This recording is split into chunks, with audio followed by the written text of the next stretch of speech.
contribute and our goals in life and what makes us happy. So it really keeps the focus there.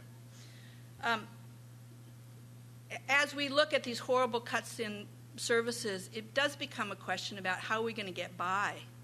If the formal services go away, if they were successful in taking 87% of all the IHSS recipients and pushing them off the rolls, how are we going to get by? Who's going to help us? Who's going to fight for us? And so the idea here is, how do we create kind of an informal system to help us survive if those kind of things happen? And then they, like the people at Ricardo's birthday party, are ready to say, wait a second, this is not fair or right. We care about you. We know what you want. We know what you need, and we're going to help you fight for it. So just to wrap up here, social media, again, anybody can do it. It's free. And the only thing is that it takes some time. So in a minute, I'll show you things that the Community Living Campaign has done. But if you go to them, you'll see, we haven't done a whole lot either, because it does take the time to do. But it is something that can open up a whole world for folks. And especially with assistive technology, really no one should be excluded that way. So can we take a minute just to talk about what you all think about how this might be useful to you? And I would point out, is it not on here? It's not on there. All right. Well, anyway, you do now have a page for this organization on Facebook. So it has 6 people who are fans. So hopefully those of you on Facebook will go in and Google organization, and you'll become a fan, and then you'll get the news. So how would you imagine using this, either personally, professionally, with... Well, I'm a fairly big Facebook user, and one of the things I did not like about Facebook was that at times I wanted to narrow in on a group of quote-unquote friends, and You want to use that? when I look at the ties, I see the groupings that I want, but I do have a couple of questions. Sure. The networks, are those labels that you create for specific entities that you want to create? And then you had that circle where it was intimate, close friends, participation, and then economic exchange. Are those circles within a network? No, it's just a way to think about, we all kind of have circles of folks around us, and our family or our spouses or our children or people who are, are dependable caregivers. They're part of that intimate circle, and then it kind of goes out from there. So Ties gives you ability to organize that inner circle. Facebook is really a way to kind of connect with that outer circle. So, let me give you a practical example. Sure. I have,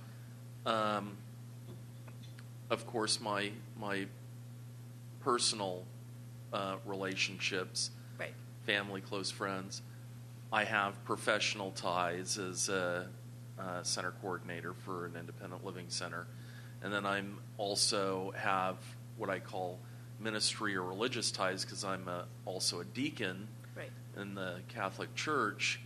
And the messages that I want to disseminate don't necessarily need to go to everybody. And the one thing I know I don't appreciate is getting all these messages from people that I care about, but they're not really geared towards me, they're geared towards other people. Exactly. How would but within each of those 3 groups, I have people that I am closer to or further away from. Is there a way that I could make Ties work for that? Yeah, it's easier to imagine how to make Ties work for that than Facebook, because even though there are privacy controls and there are ways to try to manage the traffic, it's still hard, I think, to do that. So you could have 3 Ties networks, okay? You could have one for your close confidants, your family, and it would talk about the things that are relevant, and it would plan activities or tell family stories or, post important family documents on that site.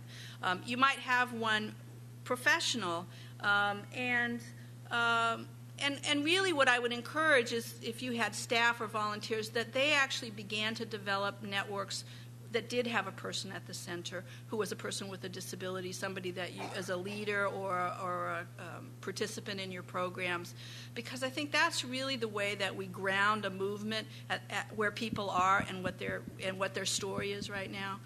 So yeah, you could do one for your staff, but it would be better if you said to your staff, could you do a network for somebody that you care about that in your life or that is a participant in our agency, and then together we'll look at what's coming from these networks, and there'll be like a community of practice, they call it. So all your staff or key volunteers would be in one circle, and you would lead that group, and then they would all have little networks, and they would try to build up an intentional community around somebody who maybe is looking at a huge IHSS cut, for example.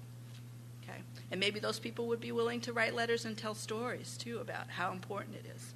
So that's, and then church, I don't know. It depends on how big a group. If if your church is looking to get more members, you'd go to Facebook.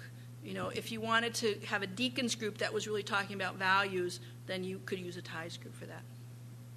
Any other questions about Facebook ties or?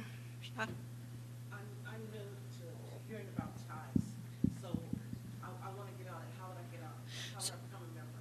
Okay, so because TIES is brand new, they're just beginning to develop it here in California.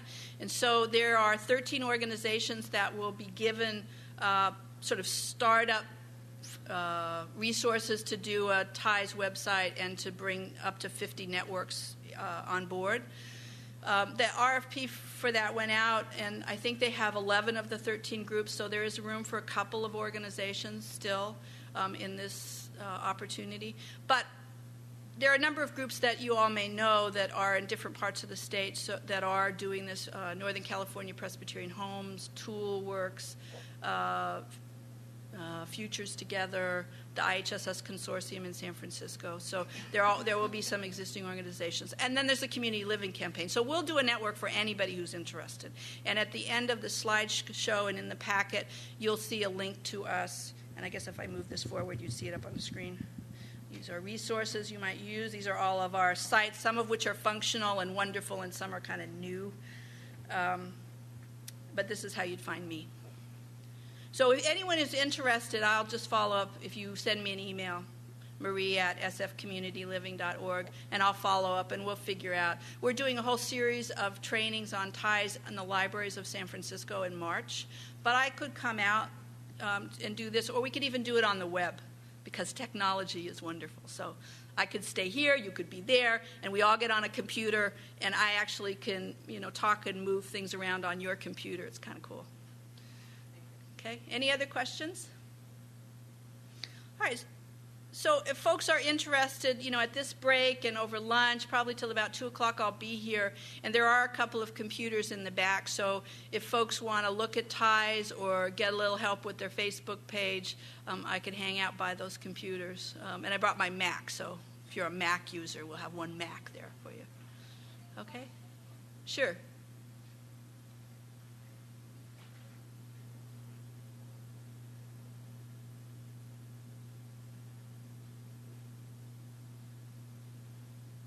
Hi, Marie. Good to Hi see there. you. Good to see you, too. I just am curious about the info surveillance, I think, with Facebook. I have a feeling that, they check for decent messages. In other words, they to maintain also their respectability as a site, they need to, I heard somewhere, I don't know how true it is, that they check